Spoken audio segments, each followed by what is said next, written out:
What is up, everybody? Welcome back to another Ask a Fence Gal Friday. Yes, happy Friday. That's right. Our first full week back to work, and it feels like it's been 2 weeks. It does. It feels longer for sure. To go from a 3-day week, then a 4-day weekend to a full week back. Oof. We should really ease into this. Yeah, We should ease back into. Yeah, go back to a 3-day work week, and then the next week it's 4 4 day and then 5. Well, and then we'll have Christmas. Then we'll have to start winding down for Christmas. So yeah, it would not be very good for production at all. No, I don't think our customers would really enjoy it. No, yeah. but I don't know. So probably not something we'll do because we're all about customer focused. Yes. All right, got that all set up for you, Sarah. So all right. We've got our very first comment. All right, let's see here. We got Dan. MVP. Dan, the fence king. Yep, there he is. First question, Sarah, does Joe wear and supply his guys with orange long johns? That is a great idea, Dan. I like it. I like that too. I think honestly. our guys would like it, truthfully. Yeah. Dan, you're onto something. I don't know how I didn't think about that. I mean, we do hoodies. We've got orange hoodies and stuff like that. We've got gloves that we give them and stuff. And I think you call them wool caps. There's another name for them, but it might not be a great name. The wool caps, the stocking caps. Like a beanie? Nope. Is that a bad word? Eh. Is it? Could be. Huh. Oh, okay. I don't think it is. It's probably not. But, it's probably not. But they're orange as well. And they say Ozark fence. So, yeah.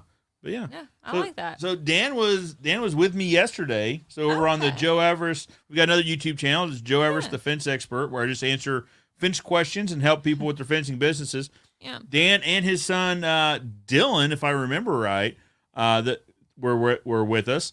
Okay. And I have deemed Dylan the fence prince. Ooh, I if like Dan's that. is the fence king, Dylan's is the fence prince. Now, I think it's got a cool ring to it too. Prince, I like that. How old is Dylan? If you had to guess. I don't know. Okay. I'm not sure. Actually, I just met Dylan yesterday and during the YouTube broadcast.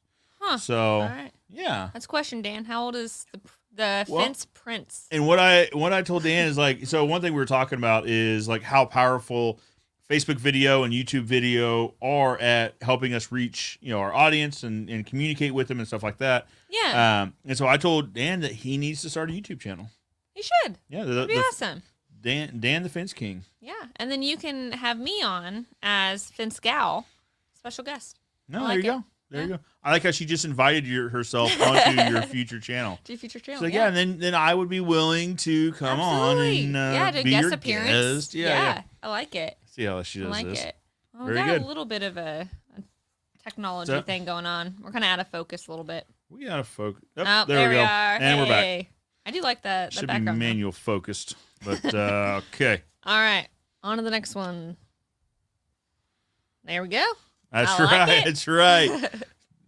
Christmas is spoiled. Yeah, it's all right. Was going to be bonuses. Now it's going to be orange long johns. So that's true. If anyone has any questions, they can just get a hold of Dan. We'll direct them straight to you. That's right. But welcome, Stain and Seal Experts. Yes, thank you. We spent a while talking to Stain and Seal Experts yesterday as well. Yeah, good. So I like this where we're chatting with these guys twice a week now. I like that a lot. I like that a lot. When will the beard be dyed orange? Oh, do not give him that idea, Jordan. Do not encourage this behavior. Now, if I didn't think that it would get me permanently removed from my household, I would probably do it. If only for the shock value of it. And because, so we've talked before about why we're branded orange, and it is because it makes us memorable, right? So it ingrains us in somebody's mind. We get to live rent-free in the back of their mind. So when someone asks, on Facebook for a referral, they're like, oh, yeah, who are those people that wear orange?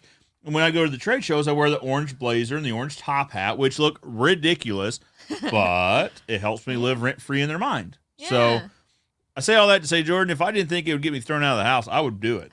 If only for just the shock value, because that is something that's going to be memorable. Okay. I might try it. It's washable, right? It's at your own peril, We'll see. All right, let's see here. Oh, no, there's an idea. Could shave the Ozark Fence logo on the back of Joe's hair, old school. Yeah. Guys used to have names lightning or bolts. A flag or something. Yeah. I Ozark like Fence that. logo. Okay. Very technical. It'll need to be one, the logo will need to be pretty big to get into all like to make it look good. That's true. But it'll still be very technical. Yeah. I like it. We'll put these both under careful consideration, Jordan. All right. Oh, here is the fence prince himself. Oh, there we go. Dylan is with us. Welcome, All right. Dylan. I was picturing like 14, not 26, so I apologize. 14. I don't know. I'm But welcome, Dan, Dylan. Dan thinks he is. I like that. I That's like good. that. That's so good. see, that's the thing. So the Fence King and the Fence Prince should absolutely start this up for Fence King. You say this. Oh, okay. Hold on. Did I miss that? He's got his own channel. Yes. You heard it here. All right. We're gonna go find that, and we're gonna start interacting with Fence King. I love that. Yeah, and he's already on it. Go subscribe. Make sure you hit that little bell to get notified when we share new content. Boom. I love that a lot. I like it a lot. But no, get the one right above him. Oh, this one. We cannot miss Sean, Hello. Mr. Fence. Welcome, Mr. Fence. Yeah, so I'm trying to emulate Sean in as much. This guy, you want to talk about put out video content.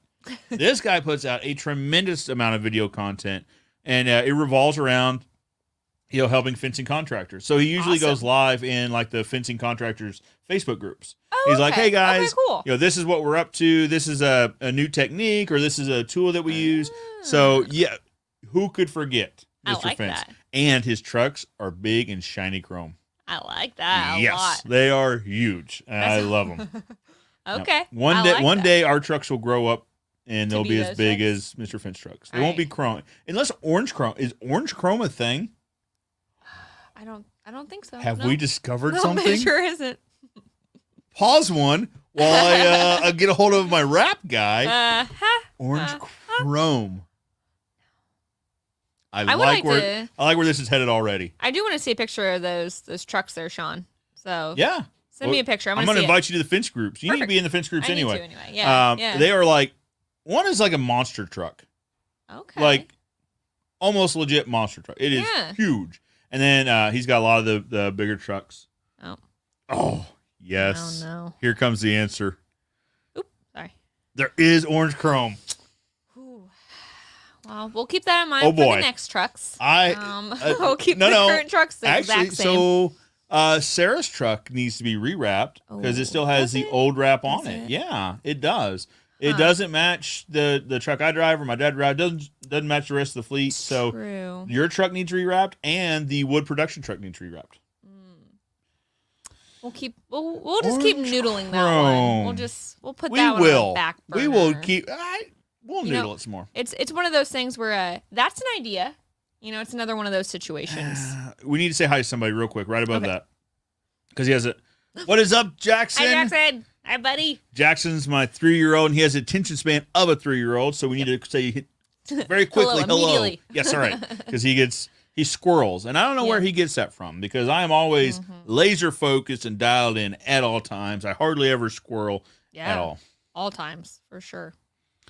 I squirrel at all times. That's absolutely right. Consistently squirreling, yes. All right, so right above that one, so Sean, we've got like 3 convos going at the same time, but so here's the thing: is I feel like I talk too much too, and I think that's just something that like comes along with it. Right. I mean, Sarah agrees. Like that was well, that's because you do. Like you should feel that way. Lots of talking, Yeah. But I just have a lot of stuff that everyone needs to know about. Sure. Like that is why. Okay. But anyway. That's fair enough. Fair enough. Sean is a huge help in the fencing community. All right, Mr. Fence Tools. Oh, my word. There we go. All right. Okay, I'll get on there and I'll look at the trucks. So, plug for Mr. Fence Tools too. So this is where. So you probably saw on my desk is the elastic string line. Oh yeah. For laying out your fence line. Yeah. We're going to do it keeps getting pushed back in the video production schedule, but we're going to use that. So that came from Mr. Fence Tools. Oh, cool. Yeah. Awesome. So it helps you lay out your job where every post is like proportional and it's elastic so that, like I said, every post is proportional. So that came from Mr. Fence Tools. Yeah, absolutely.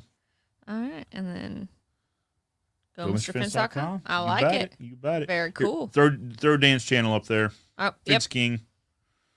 There we go. All right. So after this, we need to go like it, and then be sure to subscribe And I when you sure do will. subscribe, be sure to hit that notification bell so the YouTube lets you know each and every week when he has new content available. I can't wait. That sounds a lot like what I say. Yeah. Well, then we can go on there and support him like he does us every Absolutely. week. Absolutely. I like it. I like it. So if what you guys need to do, both Dan and Dylan, is find a day to go live that aren't Thursday or Friday. Because I go live on Joe Everest on Thursday. We go live here on Friday. And then Sarah and I will both tune in and yeah. we'll ask you questions. Yeah. I'll time block it off. That's right. Either. I like this a lot. I like where this is headed. This is awesome. All right. All right. So those are comments. Did we for miss now. anybody? I Let's don't think scroll. so. We got everybody here. Believe Guys, so. there's like 14 of you with us right now. If we haven't mentioned you, if we haven't said hi, be sure to leave us a comment. Let us know who's here and that you said hello, because both Facebook and YouTube, they'll show us how many people are here, but they won't show us who's here, who's watching with us. So we like to say hi and say thank you for joining us. Absolutely. So all right, so let's get to the meat and potatoes here. How's the week been? Let's do it. It has been good. We've been just chugging along. Okay. Knock on wood. Right. No hiccups. Yeah. We had a potential hiccup on Monday. Yeah. So yeah. It ended up being best case scenario. But we had a situation in which we had property markers come out and mark those property lines because they weren't quite what we thought they would be. So just to be on the safe side, we went ahead and had those marked. And when we did so, there was actually a lot on the back end of this customer's house. A partial lot. A partial, yeah. It was about a 20-foot by 40-foot lot. You couldn't build anything on it. Not buildable, yeah. Very much on like a utility easement as well. So not a lot of room for It's probably like building. the leftover parcel after the subdivision was laid out. Yep, someone didn't want to quite buy the whole thing and kind of parceled it out. So all right, let's do this. You tell the story. I'm going to go try to lock in this focus because I'm watching like right now and it's bugging me. So I'm sure it's bugging you. I'll be right back. All right. So what we ended up doing was I called the customer, said, hey, things need to change a little bit from where the property markers are. Here's kind of our suggestion. Here are our best two scenarios, kind of option 1, option 2. And we pulled up the plot map. He got the owner's information, called him, and went ahead and just bought that lot. So he was able to do exactly what he wanted to do with the fence, which was awesome, but not something you run into every day. So it kind of ended up being good for the person that owned the lot that didn't necessarily wasn't able to utilize it, but great for a customer that got a little more backyard space. So definitely a unique situation, and it just one phone call, and the owner said, I've been wanting to sell it. He goes, well, I'm wanting to buy it. Yep. So, made him an offer right there on the phone. Yeah. He said, I will bring you a check right now. And it was done. Yeah. Yeah. Land sold. Pretty awesome. Yeah, it was a win-win. It really was. It really was a win-win. And this probably talks to the importance of having surveys done. Absolutely. Because if the survey hadn't been performed, now we were going off, we used the My Salesman quote tool, the online quote tool, which I think for any fence contractor is an incredibly powerful tool. It's amazing. We use that, but if there's something that just looks a little odd, it doesn't superimpose like property lines or anything. So then if need be, we could pull from the county assessor's website, we can pull the plat map that's on file with them. But even still, having a surveyor out lets you know exactly where everything is. It also talks about utility easements. That's very true. So, I mean, the quote tool won't show easements. Typically, it depends. A lot of times the county assessor's plat map won't show easements. Sometimes they do, but it's really hit or miss, it seems like. Yeah. And it might be that as parcels are updated, as they're resurveyed, that maybe they're starting to add the easements into those, sense, which would be smart. But so having a surveyor out, but he'll let you know, or he lets us know exactly where any sort of utility easements are. So this was a win-win because the customer's yard got a little bit bigger, and this person that was holding onto a parcel that they could do nothing with got a little bit of money out of it. Right before Christmas. Still paying property taxes on something you're not able to utilize either, which is that would just silly. irk me. Yeah. Every year when you cut that check, you're like, oh, yeah, for that's a patch that one of grass. little piece of grass. I mean, it was, what'd you say, 20 by 40? So like maybe, what would you even do with a 20 by 40 plot that's like completely surrounded by houses, right? Because it was on a cul-de-sac. Our client kind of backed up to the cul-de-sac more or less. And so you have two houses on a cul-de-sac. It's back. You can't do anything with it. No, You really couldn't. Maybe some benches and a fountain, something like that. Yeah, but maybe. even so, if you're not able to utilize But it, they don't. But the people that own that property don't even live in the neighborhood. No, they lived in Republic, right? Yeah. So yeah. who knows? It's so weird. And it could have just been something handed down too. You never know. But And that's how our week started. Yeah, That was yeah. Monday. That was Monday an morning. exciting Monday morning. But our customer was amazing. The situation ended up being better than we could expect. So it was good. And we worked with the neighbor a little bit too, yes, right? Yeah. Yep. So- The neighbor was not quite used to seeing a fence up, as soon as they walked out of their yard. So we were able to kind of work together, and it was good. Oh, because there's always questions. Oh, always. Yeah. And a survey helps with that too. That way, not only do you know where the property lines are, but your neighbors know that you know where the property lines are. You did due diligence to find it, and all that. So yeah. Makes happy neighbors for sure. that's right. That's how the week started. Yes. But from there, really, I mean, everything's been smooth sailing. So it's been really good. And we had rain yesterday. We did. Yep. But we talk about it every week. Yep. We had a flex day. So we're flex okay. day. Yeah. Yep. We use that flex day to catch up on a little bit of work. We had a few leftover projects from last week because we had some changes, some plan changes a little bit, some layout changes a little bit, I think. So when we still had Thanksgiving and being closed Friday, so it kind of carried over. It was a quick week. And anyway, so Wednesday helped us get caught up there, but also helped us work ahead a little bit. So still on schedule. It's going good. That's right. It's been awesome. How's next week look? Busy but good. Yeah. Yeah. I don't see any crazy weather coming in, so I don't expect us to fall behind by any means. It actually looks like it's supposed to be a pretty nice week. Yeah. So, I mean, we're talking about 50s and 60s, partly sunny. It's kind of making me nervous for the rest of December, though. I feel like we're going to pay for it. I really do. That could be. I mean, here's the thing, though. As if we could just keep pushing good weather further and further into the winter, I'll take it. Because that's another week that we're not having freezing cold weather. Yeah. So, I mean, it's got to warm up at some point in the spring. So, if anything, we're just kind of chiseling away at that winter weather. Yeah. Yeah, it's been nice. We're a big weather show now. Big weather show. Welcome to not specifics, though. Ozark Fence and Weather. Yeah, it's a little cold, might be warm. Not totally sure. Could rain. We might be more accurate than actual weather shows. I think the more vague you keep it, the better. Sun will certainly be coming up tomorrow. And it will be warmer in the day than it is at night. There is a chance of sunrise. There will probably be clouds. Yeah. The moon. In the sky. The moon will make an appearance. Absolutely. Yeah. Yep. Because then if you get that wrong, I mean, there's like world calamity anyway. So That's true. No one's going to remember that you got that wrong. Speaking of the moon, did anyone see the moon? It would have been this past weekend. Or maybe it's Friday. I was driving home. And I don't know if it was a harvest moon or what, but it was the biggest I've ever seen it. It was great. It was really cool. It was one of those creepy moons, though, where like at night you can see everything. And a little bizarre, but... Big astrology show, too. Yeah. Big astrology show. Mercury is in retrograde. I don't know. Retrograde. I think that's a thing. I don't know. I have no idea. I have no idea. Let's scroll down, dude, see if we got any new comments. I don't think we do. You're not? I think. Did you do the scroll? Let's see. Nope. Yep, all right, caught up. All right. No comments. So we've got 8 people here. Yeah. Say hello. Let us know who you are and what you're doing. And Tell bring us your how fence holidays questions. were. Bring your fence questions. Yeah. We want to hear about Thanksgiving. That's right. That's right. Yeah. I want to know the weirdest Thanksgiving food our viewers had. Okay. You know what I mean? I've got a follow-up to that. Okay. And it's going to start controversy. Oh, here we go. Favorite side. Oh, okay. That's not the controversy. Oh. And you can't say mashed potatoes because mashed potatoes isn't a real side.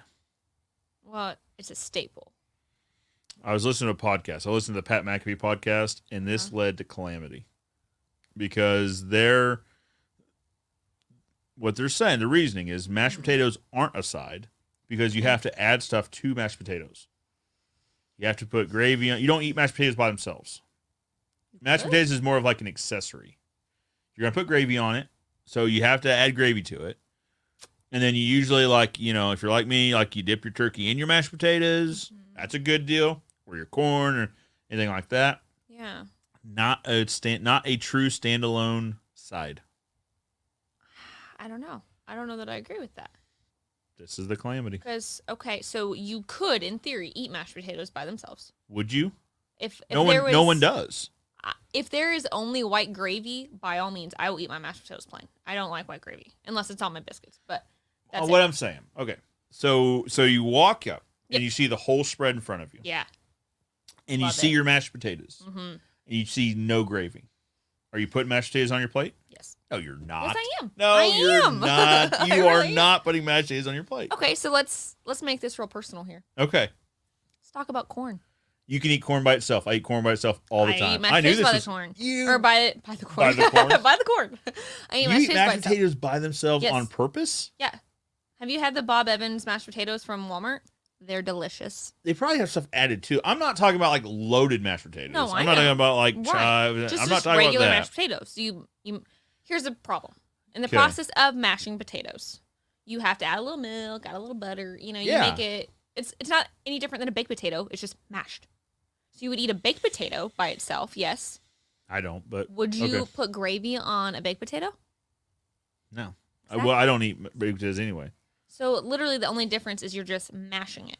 I'm telling you right now, the only good thing that comes out of potatoes are French fries. That I'm telling you right now. I think I'm going to argue that potatoes are the most versatile vegetable. False. So if I could only eat one thing for the False. rest of my life, it would probably be potatoes. No Because way. yes, it would. I could eat hash You're browns. just- I could eat French fries. You can do all kinds of things. Oh, with okay, potatoes. okay. Oh, I see. You know Okay, what I I see mean? what you mean. I You see know what you mean. I'm just saying. I think it's a side. I'm team side. Dylan's got a really good point here. Not to Okay. change. It's on a Okay. potato all right. topic here. Sweet potato casserole since it's orange.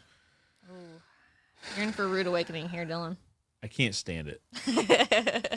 I can't. I've tried. I mean, Uh-huh. because it is in my favorite color. I've tried. Yeah. I can't do sweet potato casserole. It also does not help to call them yams. Doesn't help. Yeah, that just doesn't sound appealing. But I've tried. I mean, I've tried because, like I said, it is a color that it is a color. It is a food that is in my color group. That's true. I like my color group. I can't do it. The only way I can do sweet potatoes. Now listen, I've tried them sweet potato casserole. Mm-hmm. I've tried sweet potatoes grilled, where you open them up and you just slather it with cinnamon butter. Yep. Not a fan. I don't. Now, there used to be an outfit, and it might be other place, called Backyard Burgers. Yes. I loved Backyard Burgers, and they had sweet potato fries that had brown sugar. Mhm. That was in no way good for you at all. No. Like, No redeeming. I feel like they put it on the menu for folks that are like, oh yeah, I'm gonna be healthy. I'm gonna eat sweet potato fries. No. They are no. But when you put brown sugar on them, pretty good. Yeah. But so Finn's Prince, I'm sorry. I cannot do sweet potato casserole. I can't do it. I don't like it in a casserole dish. I will give you that. I'll eat like a sweet baked potato. I'll eat sweet potato fries. Ooh, yeah. Love them. Yeah. But I think it's like typically in those casseroles, there's like that marshmallowy. It's just Yeah. too sweet. I think it's too like the texture and the sweetness. I just I can't do it. think yeah, but I think the marshmallows are trying to do what like the brown sugar did. I think you're right. You know what I mean? Trying to kind of take the harshness out of it a little bit, Yep. make it sweeter. I think you're right. So let's do Yeah. this. Let's say top 3 sides. Top 3 sides. If Okay. you rolled up to your Thanksgiving table, or upcoming, if you rolled up to your Christmas table, because Yeah. usually the offerings are pretty similar. That's true. Thanksgiving to Christmas. I mean, Yeah. more or less. Top 3 sides. If you could only pick 3, what would they be? Hash brown casserole. Okay. Party corn. Yep. Green bean casserole. Yeah. Those are my 3. Okay. And for those of you who don't know what party corn is, Please it's explain. just it's good, and I've added a little twist to it. Yep. So typically, what we used to call party corn is just cream cheese and corn and butter. Yeah. Delicious. I've started putting pepper jack cheese in there, giving a little spice. Got a little kick in it. I like it. Got a little I kick like in it it. a lot. Put it in a crock pot. Hmm. Let that cook up for a while. Yeah, super easy. Delicious. Yes. Absolutely delicious. So, all right, those are my 3. All right, your 3. So my 3, party corn on top. Okay. I'm a very big fan of corn. Yep. Then I'm going to say green bean casserole. Okay. All right. Now, Uh-oh. Here it comes. this is where we differ. And I'm going to say Thanksgiving table because that's how I started. Okay. so Stuffing. 2. Stuffing. Okay. Yeah. Okay. All right. The top 3 is hard It because is. there's usually like 5 or 6 choices, Yep. and you got to try them all That's because true. you just got to know. You never know. So Yeah. you take your 5 or 6 and you got to boil it down to top 3. It's tough. It I think is. stuffing deserves to be on there. I really do. Okay. Notice how mashed potatoes make it on either of them? Gone. From here on out, Out of here. we decree mashed potatoes are no longer a side. I think for me, it's just you can eat mashed potatoes anytime, but I'm not going to go through the trouble of making hash brown casserole with my steaks that I have every 3 weeks or whatever. I don't. I feel like mashed potatoes is just that side that you order at a restaurant when nothing else looks good. I don't know. I think that's mashed potatoes. Imagine having like a country fried steak without mashed potatoes, though. You know what I mean? Okay. Like it just doesn't. It's I'm not imagining the same. it right now and it's fine. It's not the same. Right now. Oh, I the might go answers are rolling in. Oh yeah. Okay. Devil. No. Oh, no. No. Not a fan. I found a funny meme. It's like, hey, you want to eat 6 hard-boiled eggs? No? Well, all right. We're going to scoop it out, mix in paprika and whatever else you do. We're going to put it back in. You're like, all right, I'm in. I'm in. Well, it's kind of. I'm still out, though. It's like the cheese thing where it's like, do you want to eat 6 or string cheeses? Mozzarella string cheese? I'm like, no. Like, okay, here's what we're going to do. We're going to deep fry them. And you're like, I'm in. And, it's mozzarella sticks. Well, you got me. All right. So this here, Miss Beth, is the queen of corn. Oh. Yeah.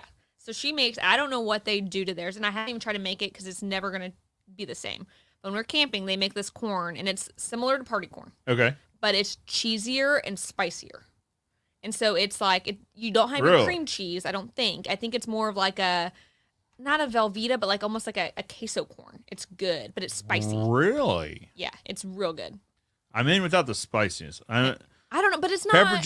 Pepper Jack's about my limit of spicy corn. So she's saying add jalapenos to the corn. I think I'm gonna try, but I don't want it to be the same as yours, Beth, because it's never going to be. You know what I mean? True. It's never gonna be as good. good. Do a Sarah version of it. And there's nothing worse than when you show up to an event and someone like has like your side, you know, and you're like, what? I showed you how to make that. And then they're they're like, cream cheese in it. She says, really? Okay. Oh, so I'm wondering what makes it cheesy? Is it like, do you put like Velveeta in it? I don't know. It's amazing. Next time we're there, I'm going to bring you some because I know that you would love it. I know you would. That's like, Sarah, corn. You're asking me to give away my recipe on a live broadcast. I would never. She's like, okay, I'll tell you one more thing and then that's it. But it's awesome though. Like every time we have a camp discussion on who's bringing what, they're nominated for corn. Like every time. Gotcha. Like they don't even have to comment. They're like, should we? And we're like, yes. Yes, 100%. Yep. We actually already signed you up for it. Yeah, the Denny's are bringing corn. Yeah, it's really good. And it's a crock pot thing too. Yeah. Yep. That's Love true. it. Love it. So cheddar. Oh, there you go. Okay. Cheddar. All right. Perfect. Now you guys know. And I just love in case anyone out there was like, you know what? I'm going to tune into that Ozark Fence. We're not Ask a Fence Scout cooking. Friday, and I'm going to figure out how to make party corn. Big cooking show. Yeah. Big we're a big weather show. Cooking. Astrological. Holidays. Yeah, might as well. But since we're talking about cooking, because she brought up jalapenos, and we skipped right over that. Yeah. Pepper poppers. Ooh, those are good too. Yes. What does Jim's call them? They call them peppadews. Oh. Yep. Oh. They are delicious. They're very good. Pepper poppers are where it's at for sure. Yeah. But you got to get all the seeds out. Yes. I'm not a big spicy fan at all. Like, not a fan. But yeah. But if you get one seed, and it's done. Yeah. It escalates very quickly. Yeah. I'm now incredibly hungry. Because we're doing this right at lunch. I don't know who thought this up. Me doing this right at lunchtime. But Huh. All right. So. Okay. Yep. So, are we missing anything here? I don't think so. Beth gave us a complete recipe to corn. Thank you. I'm not. That's so not saying anything. I appreciate that because I'm looking forward to this. Right. Yeah. So we're going to talk about fence. So let's see. This week coming up, we do have another pre-stained one. Yep. Chestnut, Okay. Color chestnut. So that'll be pretty. And we're actually on the verge of changing our pre-stain process. Oh. I'm incredibly excited about it. So, and this is going to seem like a really mean tease, but we can't talk about it yet, only because like it's not. Yeah. It's like 90% sure, but there's like one thing that if it kind of hinging on it. Yeah. If the findings come back a little bit different, we're waiting on an ecological survey. And if it comes back wonky, it might throw a monkey wrench into things. But if it comes back clean, we're golden, and we're going to talk about changes, it. You can believe we will talk about it. Yes. But what we're going to do, so right now when we pre-stain, we've got a pre-stain machine. and you feed these boards into the machine. So it sprays, it flood coats the stain all over the board, and you send it through the rollers. And the rollers, essentially backbrush the stain into the board. It's just like the process would be similar if the fence were up and you sprayed it, and then you came back behind with like 2 or 3 rollers and just rolled it over and over. Make sure the stain gets in every nook and cranny and really gets coated well. Yeah. But a little bit messy. A little bit messy of a process, just because you're shooting stain out onto the board and it's going to splash. And if you don't have your pressure up high enough, so if you try to not splash it, well, then it gets clogged up because the stain we use, it's a really thick oil stain because you want it to be. You want it to be. You want it to be. But anyway, it's got some problems. Now, we've got a fabricator that's making a dip tank up right now. Okay. So you can dip. That. It's like 14 foot long. Okay. And then I'll have to check the plans, but I want to say it's 2 foot wide. Wide. Okay, and 14 feet long. 14 foot long, and then like 2 foot deep, 3 foot deep, something like that. So you can fill it partially with stain, and then basically give these boards a stain bath. Oh, where it gets in every nook and cranny, and then the boards actually stack above the dip tray or the dip tank in a tray, and we reclaim all the stain. Drip. Oh, I like that. Yeah. So an improvement to the process for sure, and I'm pretty excited about that. But it won't be here next week, so we're going to be pre-staining with the machine, which is perfectly fine. Yeah, We've done it for this is our second year using this setup, so But we're always excited about like what's on the horizon. And innovating it. I'm telling you, I don't know. You knew there'd be some backlash. Yeah, I know. We're moving away from stain track. And if we use different stain, if we used a thinner stain, it would probably work well. Yeah. The problem is we can't use the filter that comes with it because the stain, the oil just forms an oil film on this filter and it overflows, and then we have to try to brush it off, and it gets a bit cumbersome. And so then we started trying to play with different filters. They sent us a different filter, but the problem there is it doesn't filter out as well. So now we're getting a little bit more dust and sawdust into the stain, that's then pumping it back through the system that then clogs up the ports that the stain comes through. So you win some, you lose some. That's the thing, is it's a trade-off for sure. I'll say it becomes like a time-consuming project then at that point, where it takes longer to kind of clean things and get it ready than it does to actually stain the project. It's really in our process, it's a 3-person process. You have one person feeding the boards into the machine. You want that fan off? No, I was trying to figure out what was blowing air. Yeah. I look like Beyonce. You got a fan over that kicks here. on occasionally. You got one person that's feeding the lumber into the machine. One person that, in our process, one person that picks it and then hands it off to the stacker. And so it's just like consistently moving through. Now it could be two person.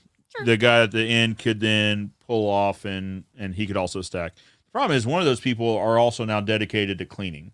So they're maintaining throughout the process, keeping those ports clear, trying to dial in the pressure as much as possible. It's got quite a bit of adjustment to it. You can dial it in, but it's just we haven't found the sweet spot between spraying everywhere and getting clogged up. So I don't know. We'll keep it. It's a machine that we've used for the last couple of years, so we'll keep it absolutely just in case. But I visited a couple of fence companies that use the dip method, and it's a lot cleaner, and it's a little bit more efficient too, because you don't have to have anyone cleaning and all that, and you can have two guys instead of one person feeding. You could have 2 people. It's a 14-foot tank, so if you have 6-foot boards, you can have 2 people feeding boards into it, so you can get twice the production out of a dip tank than you could with a stain track. It'd be essentially running 2 stain track machines. Well, it seems like it'd be less waste as well. Yeah, because we're reclaiming the stain, absolutely. And the person dipping is also the person stacking. Yeah. So, we save on stain. We reclaim the stain back, so there's not wastage there. Okay. And then, once they get stacked, they're drying on those drip trays. So, it works. It works really well. Okay, so cool. we're gonna give it a shot.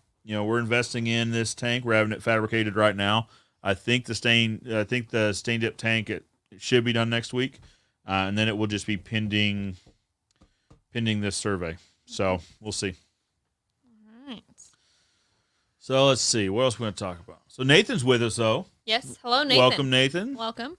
Okay, so He's over in Oklahoma. okay. I was going to say, how do we know Nathan? Yeah, so through the AFA, through American Fence Association. Okay, so cool. Very nice.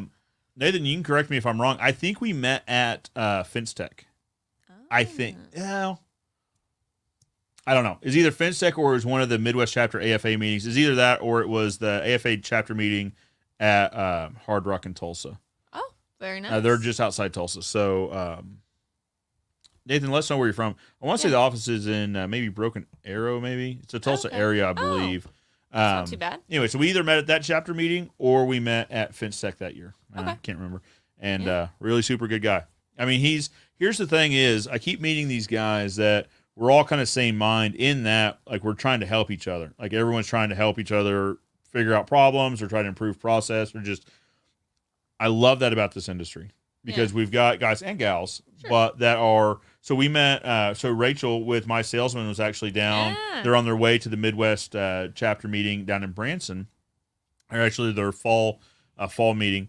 So she could stop by, see the place and all that. And she's one of these ladies that, just like I said about Nathan and Sean and Dan, and everyone's trying to help the industry progress, and I like that a whole lot. Yeah. That's awesome. Oh.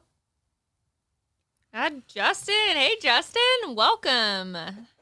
So Justin and I used to work at restaurants together. Okay. Actually, Justin got married not too long ago. So congratulations, Justin. Congratulations. Yes, photos are beautiful. I suppose that's the picture right there. Yes, that is one of them. There were quite a few that were beautiful. Yeah, I'm excited. Very happy very for pretty. you. That's awesome. So thank you for joining us. Not an orange dress, but that's okay. Sorry, we'll forgive it. So I still have some questions up on our board from yesterday's live where we did ask me anything. Okay. Yeah, so let's just do that. Let's talk about those for a while and then answer questions that come in as they come in. Okay, perfect. Let's see. I actually took nope, I did not. Let me get. So that's only. Well, so that's one of the questions. Okay. So what is your method? So couldn't find out he was on the live broadcast. We found out his name is Zach. Oh, okay. So and very it's cool. The name is spelled Spille and it's Spile or Spile. Okay. So anyway, cool. Zach asked, "What is your method for setting steel posts? Do you dry mix and add water? Do you mix concrete wet and then pour, or you an other method?" And what I'd explained is, so right now, currently, and it's what we've been using for probably the last 15, 20 years, is dry set, a variation of dry set. Now, Sean uses I'll talk about Sean's method here in a minute because I'd like to try that out too. But we will put water in the bottom of the hole. We'll add concrete to the hole. We'll plumb it, make sure everything's plumb and everything true, and then we'll put water on top. And then typically we'll take either a grounding rod or a tension bar and run down into the concrete, try to mix it up in the hole.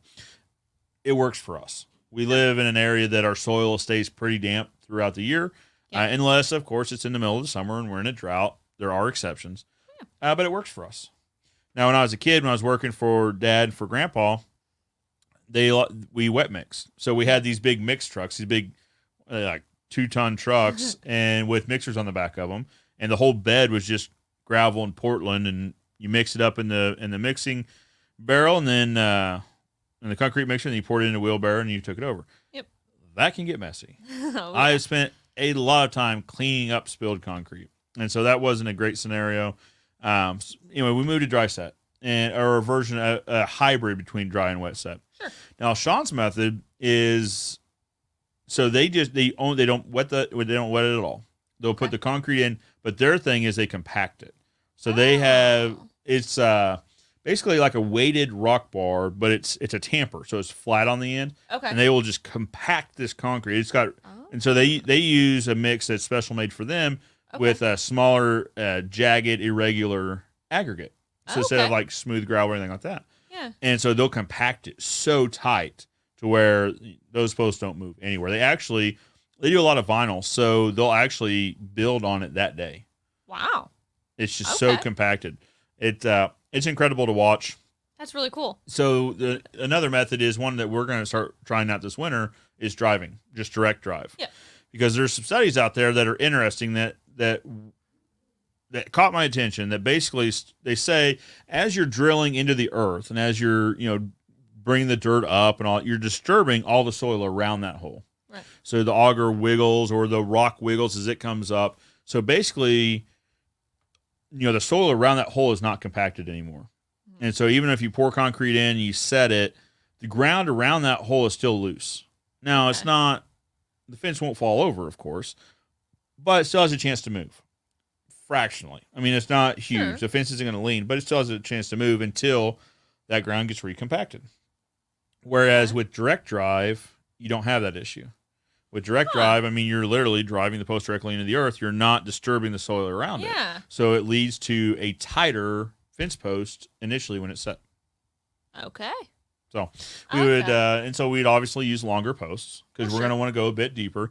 And then, 3-4 feet or until rejection, till you hit something big enough and strong enough that it's not going to let you pass. And at that point, you're pretty well set into the earth at that point. So, yeah, we're going to look into that. I'm pretty excited about that. I really am. That's cool. Yeah, there are a few benefits. One being a stronger fence, first and foremost. Second being you can build on that fence the same day. That's true. So, so I'm gonna tell you what, to watch Sean's videos, I'm gonna invite you into these groups because you need to watch Mr. Fence.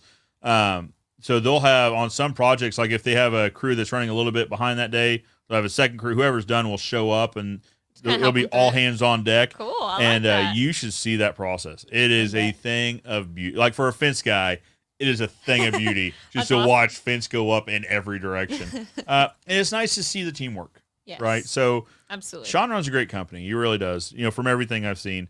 And I actually haven't personally met Sean yet, but we've talked on the phone. We talked text and through Facebook. I feel like I know the guy. Runs a very good company.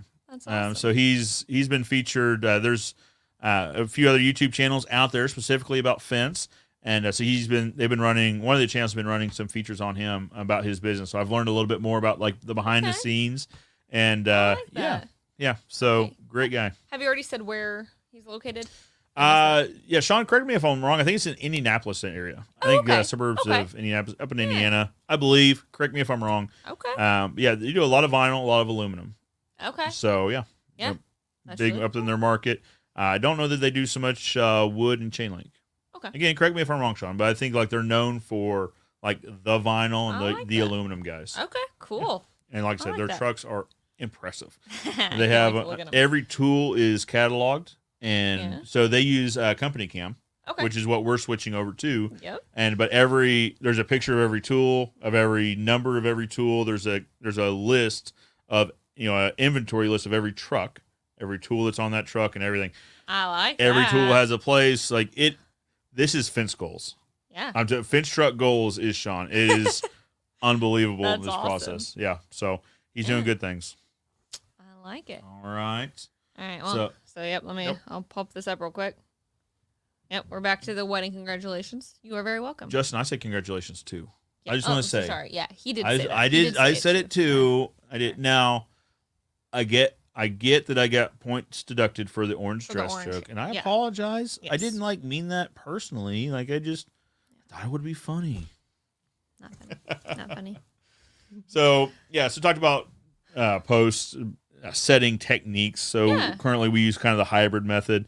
And then eventually this winter, as long as everything goes well, doing the direct drive. Now Sean's kind of experimenting too with direct drive. Okay. They've been doing that. And that's actually kind of what's got me back interested into it is, I've seen guys do it, and we've done it a little bit like on temporary fence, on temporary construction fence. But to see the scale at which the way those guys do it, it's got my interest again. Awesome. But I also watched a different YouTube channel, actually the one that he's featured on, and they had driven some steel posts. It was for agriculture fence, but they'd driven steel posts, ran it, and they ran a car through it. They got like a junker car, and they ran it through this fence, and literally, and they drove this thing, and they drove it, I believe it's 3 foot deep, 3 or 4 feet deep. It looks just a chain link post, and it bent it right at the ground. Oh. Yeah. So it was pretty impressive. It didn't push it. It was set so well. It was driven so well. It bent it right over at the ground. Huh. Yeah.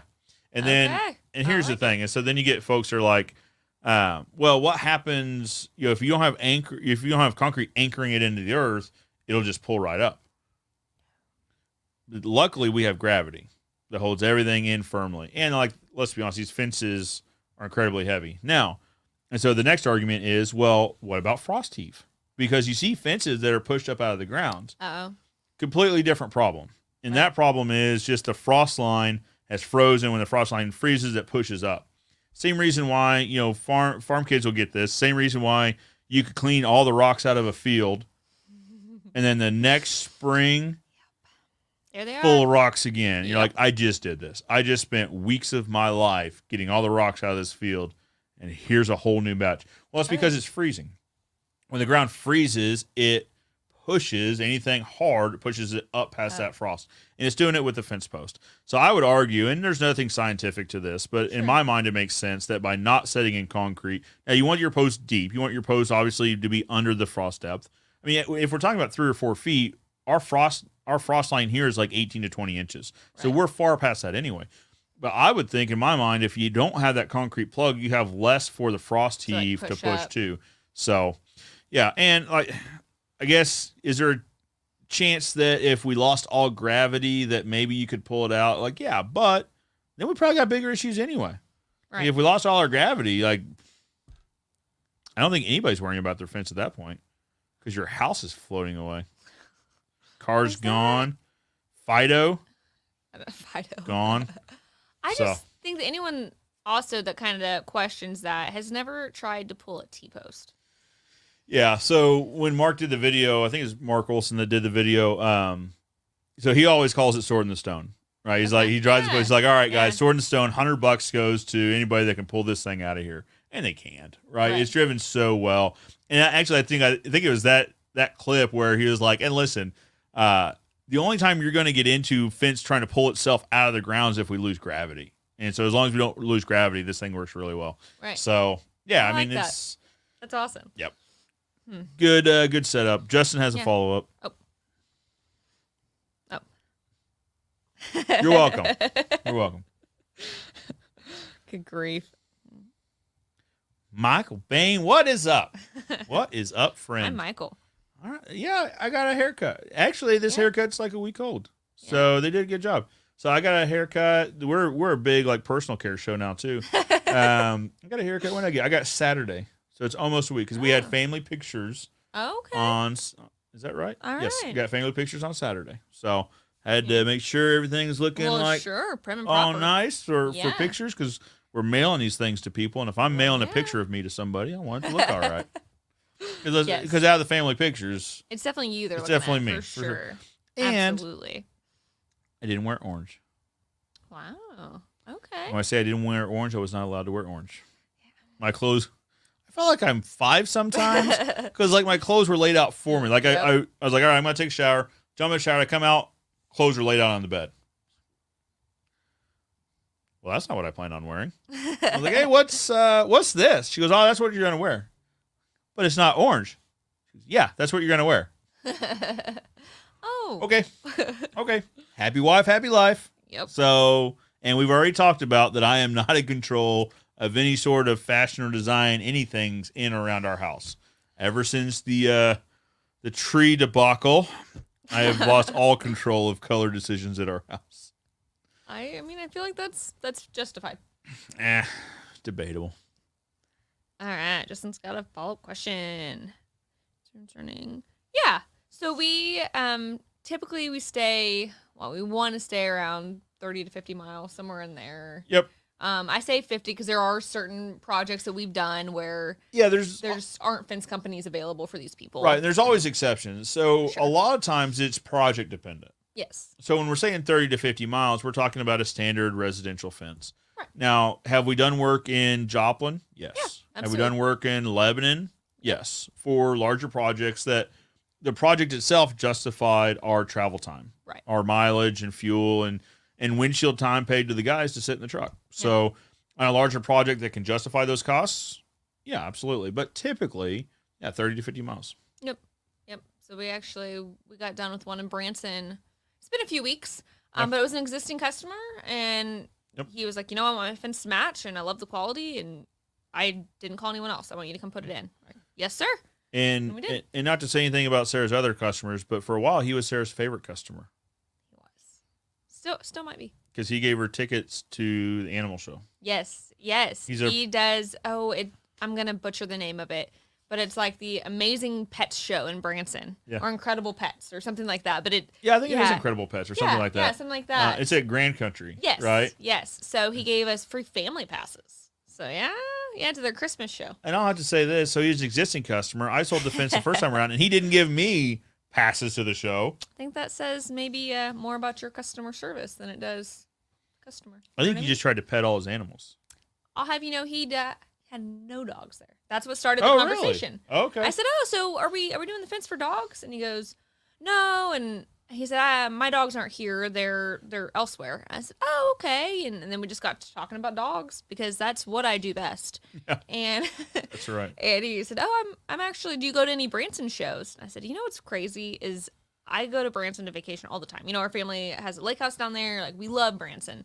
And I've never been to one Branson show other than the Showboat. I think that's common. I'm kind of the same way. Yeah, we've done Showboat, we've done the Stampede, but other than those two, and Silver City, yes, of course. But other than those, I haven't seen a lot of shows either. And me and my buddies kind of laugh about that because, like, when I'm either at a conference or training, back when we used to be able to travel for stuff like that, people are like, "Oh, where are you from?" I'm like, "Oh, I'm Springfield, Missouri." And if I don't know how to say this properly. If someone was of an age, I'd say, "Oh, well, we're near Branson."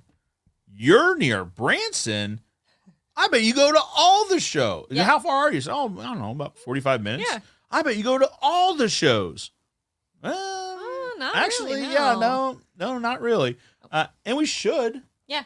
Like, we're so close, and a lot of the shows are good. They're amazing, yeah. I think it's one of those things, like, it's just far enough away. Yeah. Like, it's a 45, 50-minute drive. So call it 2-hour round trip. Yeah. It's just far enough away. You're like, I don't know if I want to do that. Especially if you're not staying there. That's the other thing. Because a lot of these shows are at night. I say that, but we do that for Silver City. That's true. I mean, this year notwithstanding. Maybe that's our 2021 goal. Broaden our horizons. Branson shows.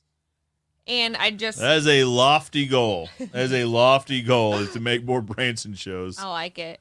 I just did a quick Google, and it's called Amazing Pets. Amazing Pets. Well, that's similar to Incredible Pets. Yes. Yeah. Yep.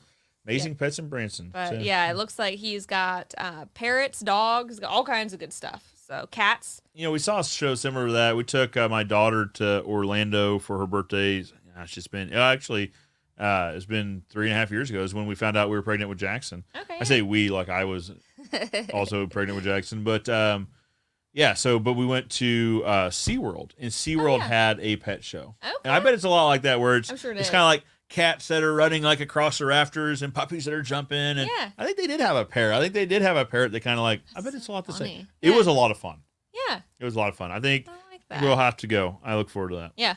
Yep. It'll be fun. But it's cool. And that's what it's all about. Talking to customers and figuring out what they're passionate about and realizing that you too are passionate about the same thing. Yeah. That's the thing is, so one thing that we like to think that makes us a little bit different is that we don't really view it as sales, right? So we view it as the first step in customer service is the consultation.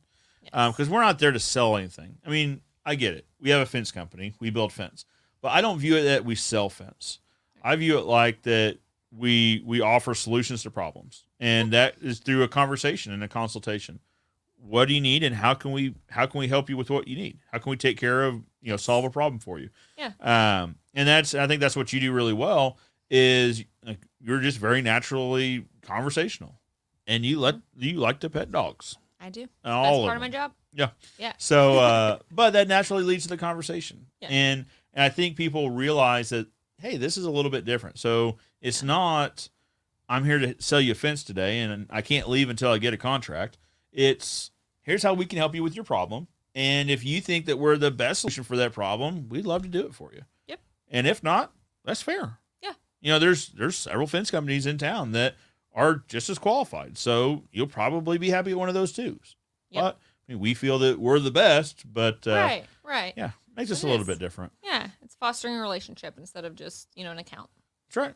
All right. Back to our personal hygiene show. Oh, needs a hard part. Yeah, needs a hard. I'm not a big fan. So my part's actually over here. Again, big personal care show.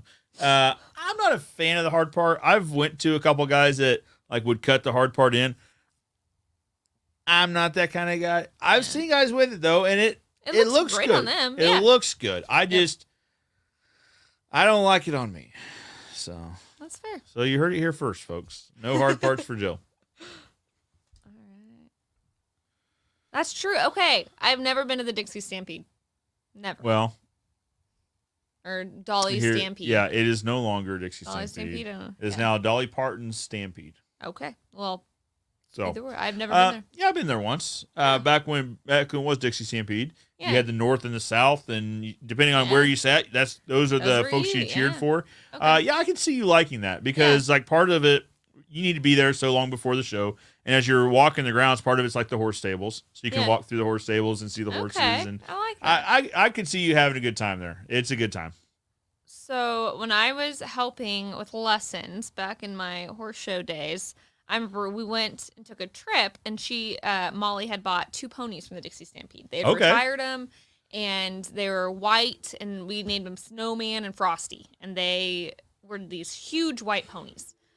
So we brought them home, and me and another girl, we were granted the task of making them lesson friendly. I said, okay, that's fine. Because, at the Dixie Stampede, they have a job. They have the job, and that's what they do every day. And, so just trying to get them a little more familiar with everyday kind of lesson stuff. So we would be riding these ponies in the arena, and all of a sudden we'd be on opposite ends of the arena, and they would just stop what they were doing, look at each other, and run at each other. And there was nothing we could do. Like, Just nothing. like in the show. Yes. So we had never been to Dixie Stampede, so we didn't know. Come to find out, they had like jousted on them. Yeah. And I was like, oh my word.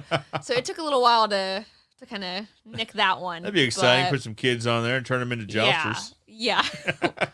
Whew. But they ended up being good ponies. We would sled with them and everything. So there you go. Yeah, that's my only real experience with Dixie Stampede.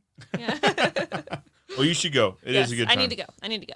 Okay. Big show review show. Big show review. Entertainment now. Good. That's right. Entertainment review. Yeah. Anything else? We got it all. We got it all here. Yeah, we could do all sorts of other stuff too. That's true. We should probably do fence stuff. Yeah. I feel like that's what people probably tune in for. Right. Is more of the fence content. I feel like that's probably what we're most experienced at. Yep. So let's talk about the price of fence. Okay. What is going on with the price of fence? Well, it is not decreasing. No. So we're seeing a little bit more of a steel increase, too, which, to be fair, it has taken a while to catch up with the wood increase. So wood for a while was only ever increasing.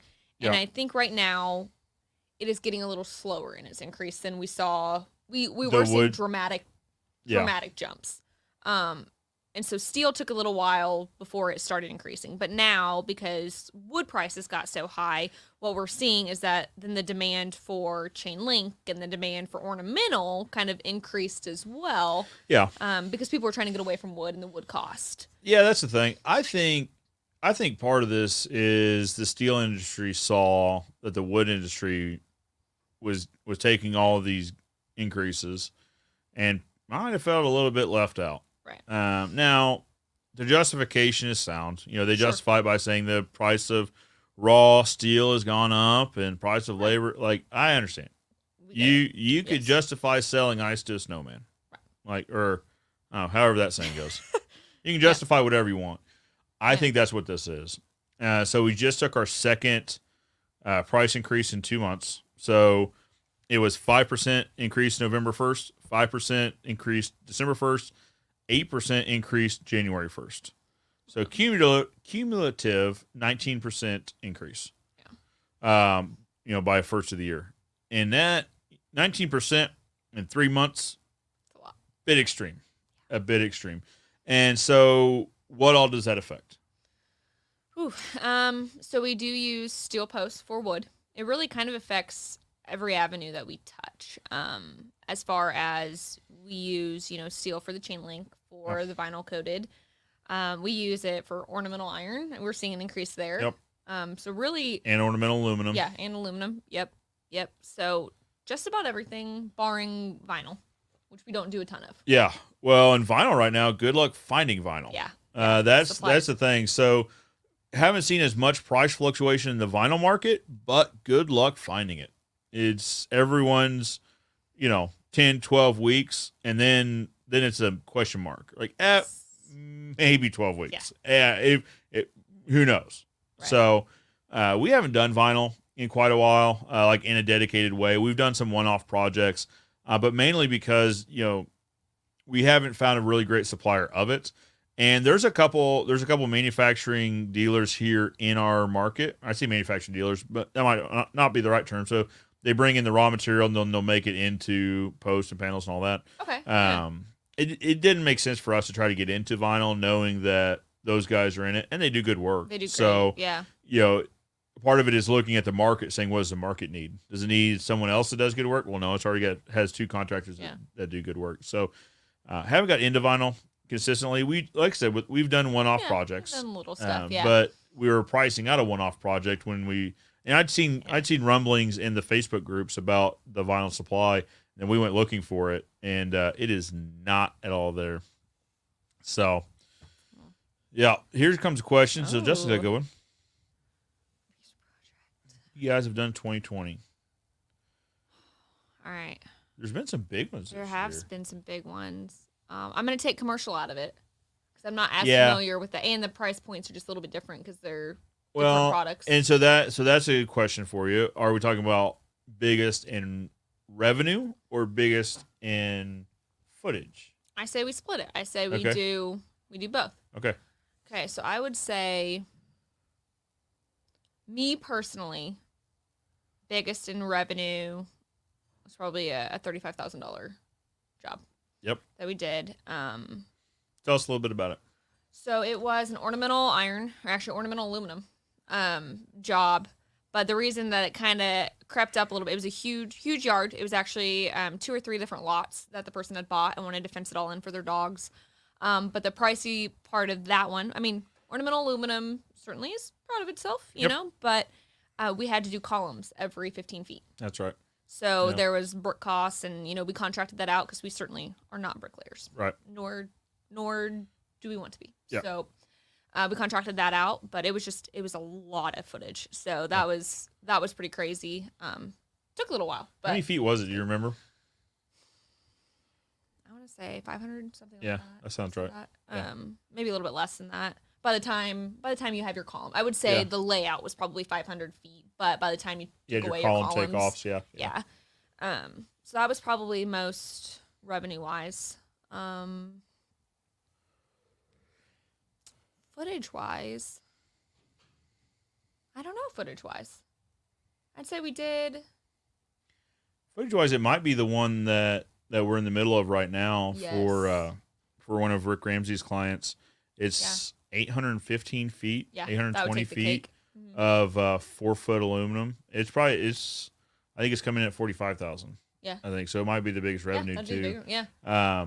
It is substantial. So it's a little bit different because we came in, we set the posts, but now we have to wait for the contractor they want to mow wall under the fence. And they asked us if we did that. The answer was no. We certainly do not. So Rick Ramsey's the builder, so he's got some guys that are doing the mow wall. And then once that mow wall's done, then we'll come in and hang all the panels. Yeah. But that could be the biggest. Yeah. I mean, in both cases. I mean, it's not completed yet, so that's why I didn't bring it up to begin with. But yeah.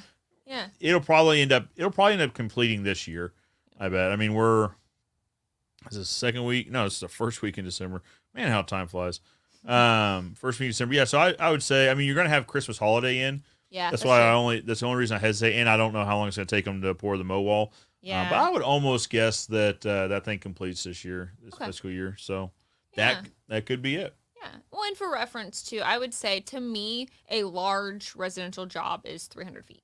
300 or more feet. Right. So to have something that's almost double, it's huge. That's a big job for us here in our area. In revenue wise, so probably average job size $8,000 to $9,000, something like that. Yeah. Now, and understand when we're talking about average, we're not talking about repairs. So when we look at residential as a whole, the average comes down to like 4,000 because we're talking about $750 repairs that are bringing the average down. But if we're talking about full installations, I think 8,000 or 9,000. Does that sound right? Yeah, that sounds right.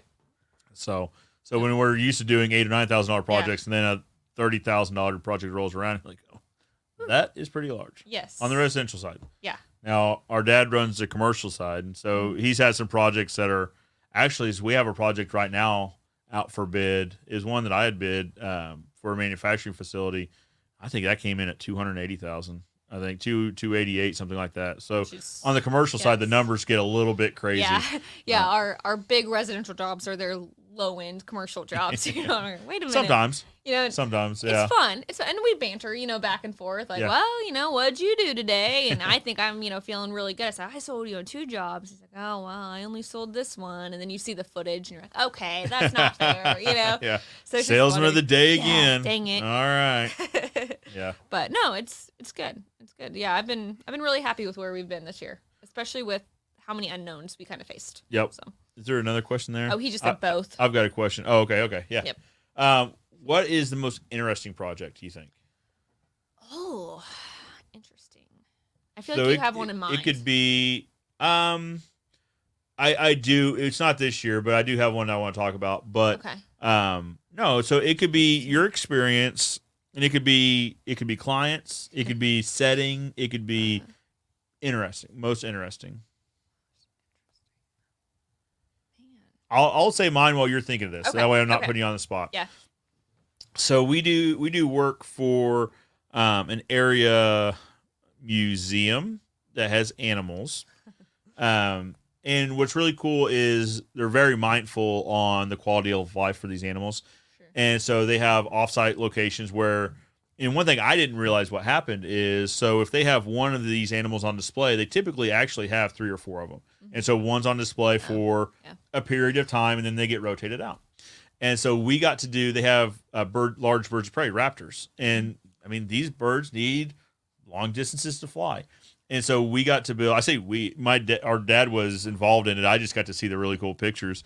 We built fly pins. What do they call them? They didn't call them fly pins. I don't know I can't remember exactly what they called it, but it's exactly what you're thinking about though. So it's 10 foot wide and 50, 60 feet long. That way they can really stretch their wings and I thought that was really interesting. That it was kind of like a behind the scenes peek, and because I didn't think about it, but of course it makes sense that if you have this large bird that's used to flying incredible distances, and then you just put them in a display, that's not going to be good. That's not going to be good for them. For their physically or mentally or anything. So, I like that they're really cognizant of that. Yeah. They've got keepers that really do the best job they can to try to replicate their environment, to try to give them as much opportunity to be around others of their own kind, and then also, stretch their wings a little bit. To me, that was really interesting. I think that was really last year, wasn't it? It was last year. Yeah. So it's been a little while. I need to reach out to them again. We had talked a little bit about doing a video out there, as long as we could edit it in such a way where you couldn't really tell where it was and all that. Yeah, which I think is manageable. I think so too. So we need to follow up. I think that would be incredibly interesting for sure. Yeah.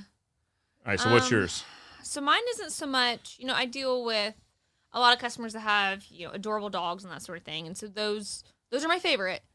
But I think the most interesting. For me this past year was, it was a job that we elected not to do. Okay. So we were going to be doing this job, and there was a neighbor dispute. Okay. And which is not nearly, it happens quite a bit. Yeah, it happened, and that's pretty. We're well versed in how to handle this situation. Probably not to this level, but right. Yeah. And I think the most interesting was, I had the customer who was very against their neighbor. The neighbor wanted to also put in a fence, is what was going on, and they were trying to figure out who would have one line of fence. And so the neighbor or the potential customer had me on the phone, and I got to talk to the police department that was called on this said person. And it was just a really interesting situation, and it was something that I had not found myself in, where the potential customer did not win that dispute, and in fact got to take a little ride. We'll just put it that way. Got to take a little ride, and was not in the right. And so that was kind of where we decided that that's not Not that's a great not a fit. customer for us. Not and a great fit. if they're willing to maybe act in that way towards law enforcement, they're probably not going to have a lot of respect for our guys. But that was really interesting for me, on my side going, I mean, I guess let me talk to the police officer. Like, I don't know. Yeah. I have no idea what's happening. I'm on the phone, and that was probably my most interesting situation. Well, and my desk is kind of right across from Sarah. So what's funny is I could hear the whole thing, and it wasn't even on speakerphone. No. You could hear the whole thing. Yeah. So I mean, file that under it takes all kinds. Yes. But yeah, so neighbor disputes aren't generally that uncommon. No. Because the joke here is the three things that keep a fence company in business are kids, pets, and bad neighbors. Yes. Actually, I think it's kids, pets, and neighbors, but usually don't build a fence for great neighbors. Right. Yeah, so I mean, you're typically dealing with neighbors. Yeah. We had a project once where it was in old Springfield, so it was in the old part of Springfield, and these houses were built and developed prior to driveways being a thing. Okay. So it was curbside parking as vehicles became more prevalent, but there weren't driveways. So this one house, so our client, I went out there to give him a bid on building a chain link fence. And he had an existing chain link fence on his front yard. And he goes, okay, well, I wanted to start. He goes, just so you know, me and the neighbor haven't been getting along. And I thought, if you're starting the conversation with this, what are you warming me up for? Okay, all right. Well, and I told him, not as uncommon as you might think. Sure. We're used to it. Appreciate He just kind of like, okay, all right, here we go. So we walk over, and I think that we're replacing his fence. He has a chain link fence in his front yard. Okay. No. So his neighbor had built, years and years ago, a driveway up beside his house. That our client's property line went right down the middle of this driveway. Okay. So at one point, the two people that had lived in these houses prior, they probably got along, and one said to the other, hey, would you mind if I just built a driveway here? And the other guy said, I don't mind at all. Sure thing. Well, these two neighbors did not get along. And so we built a chain link fence right down this guy's driveway. And we got to deal with the police. So the police came. So I got the phone call because I told the guys, hey, here's the project. We got it surveyed so we know exactly where this thing is, plat maps, the whole 9 yards. And I walked it over with the guys. I forget I had something that morning where I couldn't go with them to get started. But I get a call from them, and it was like 45 minutes after they left. So they had time to go by the gas station for fuel and snacks and then get on site. And so they gave me a call. They're like, hey, Joe, do you mind coming by? I was like, yeah, I'm free now. What's going on? Well, the police are here. Oh, okay. Oh. Good. So we went out there, and I just showed them. I said, hey, here's the property pins that are set by a licensed surveyor. So we're setting our fence 6 inches inside. I understand it's right down the middle of this gravel driveway, but so where are we getting paid to build fence? And of course, the police officer was really kind about it. He said, okay, well, I don't, because the call was trespassing. Well, sure. And so he's like, well, you guys obviously aren't trespassing. You're here to do your work. You're not, trespassing is like destruction of property. It's like, you're not destroying this property. You're improving the property. So yeah, that's right. And so he said, okay, well, we'll sit tight for a little while, just make sure, nothing happens, and then we'll probably move on. So, okay, that's fine. But yeah, so neighbors are always, and here's the thing, if any fence guy or gal out there that's done fence for like more than a week has a neighbor story. Oh, yes. there are just so many neighbor stories. Yep. But everybody's got neighbors. Everyone does. Yeah, and that's why you should appreciate the good ones. That's right. That's right. We got another comment under there. I think so. Oh, yeah. Absolutely. Thank you for asking questions. Thanks for tuning in. Well, that's the important thing here, guys, is we appreciate you guys interacting with the show. Yes, because it gives us something to talk about. Yep. Right? This is something that I kind of struggle with personally is trying to explain or trying to explain to someone something that I already know. Yes. And I've done fence and I'm not saying it that way. Understand. But I mean, I've done fence since I was in middle school. And so I just know what I know. And it's hard for me to understand or think about that. Like, well, someone doesn't know the ins and outs of this, and this. I've just known it for so long. It's second nature. So you guys play a role in that. Absolutely. Helping us, and I'm sure Sarah goes through the same thing. You help us to understand, okay, we do need to talk a little bit more about our service radius. That was a great question, awesome. Justin. Yeah, that's something we have. And his second question it's second nature to us, where we're like, oh yeah, 30, 50 miles. Yeah. But if Justin hadn't asked that question, we wouldn't have thought to talk about it. That's exactly right. Yeah. You guys, your guys' participation is just as important, if not more important than us. Because if you guys don't participate, then we start talking about things like Thanksgiving and the moon. So you guys asking fence questions keeps us on task a little bit too. Absolutely. So we appreciate you guys. Yes. We've been at this for a little bit. We usually allot an hour from 12 to 1 Central Standard Time here in the United States. Yep. Well, of course, the United States. So here's why I said United States. So the Ozark Fence channel is obviously like domestic, but the Joe Everest channel. So yesterday, so this is super interesting, and it blows my mind every time I do this. So we had the United States pretty well represented. We had California, Fence King and Fence Prince were here. They got the South covered. Okay. So then we had someone from Florida, West Virginia, Northern California.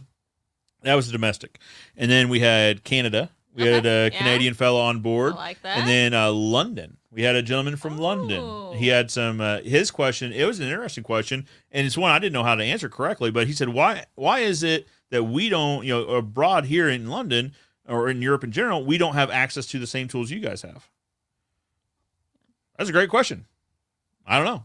I don't know. I would have to think it's just import-export, so there's a lot of companies such as Mr. Fence Tools that makes them domestically but he probably doesn't ship to London, because could you imagine the shipping on trying to ship a tool? You'd almost have to produce a container of them, then find a market for a container abroad. There's probably just a lot to that. So there is. Yeah. Yeah. But anyway, we had a gentleman from London. That's and then, I don't think anyone piped in yesterday, but typically like Australia and New Zealand, for whatever reason, awesome. Australia and New Zealand pop up pretty consistently. So anyway, very cool. 12 to 1 Central Standard Time is where that conversation started every Friday for Ask a Fence Guy Live. Yeah. So if you guys have questions that you think about after we're done, drop them in the comments below. We keep an eye on the comments all throughout the week. Notifications come directly to us. If you don't want to leave a question in the comments, you can send a message to the page, because the page messages come straight to us. Or you can email us your questions. That's very true. How can I email you? So it's Sarah with an H, Sarah@ozfence.com. Yep, absolutely. So either comment here or send us an email. Here, let's take that off, because then people can see. Yep, there you we go. So Sarah@ozfence.com. Yeah. And I am Joe@ozfence.com. Yeah. You can send us your questions, and we're always happy to help. Absolutely. But or you can just save them for next week. That's true. We'll be here. We've got it next week. So really, we've got every Friday until towards the end of the month. We've got Christmas. Yeah. So we will not be broadcasting. I think we decided last time that Christmas is on a Friday. Did we decide that? I believe so. Fairly certain on that one. We will not be broadcasting on Christmas. No. And then New Year's, I think New Year's is on a Friday, so we probably won't be broadcasting on New Year's either. So we'll be taking off a couple weeks. Let me switch it up. We could do like Ask a Fence Guy Wednesday. Okay. Why not? Okay. We'll see. Stay tuned. What do you guys think about that? Spontaneity. What do you guys think? Why don't you guys let us know what you think about an Ask a Fence Guy Wednesday? Yeah. Doesn't rhyme nearly as well, but it still lets us interact with you guys on that weekly content. I like this. I know. I look forward to this. I really do. Yeah. Just getting it to interact with our audience and getting to know them and answering their questions. So yeah. I like that idea of being spontaneous and switching it up on Wednesdays on weeks that we can't make Friday. I like it. Very good. I like it a lot. Awesome. Well, guys, thank you guys. Yeah, thank you. If you don't mind, it would mean the world to us. It'd help us a lot if you liked this, whether you're watching it on Facebook or YouTube. If you guys don't follow us on YouTube, it would really help us also if you subscribed. And when you do subscribe, be sure to hit that notification bell. Set your notifications to all. That way YouTube lets you know each and every time we have new content available. But for now, I'm Joe. I'm Sarah. We'll see you guys next week. Thank you.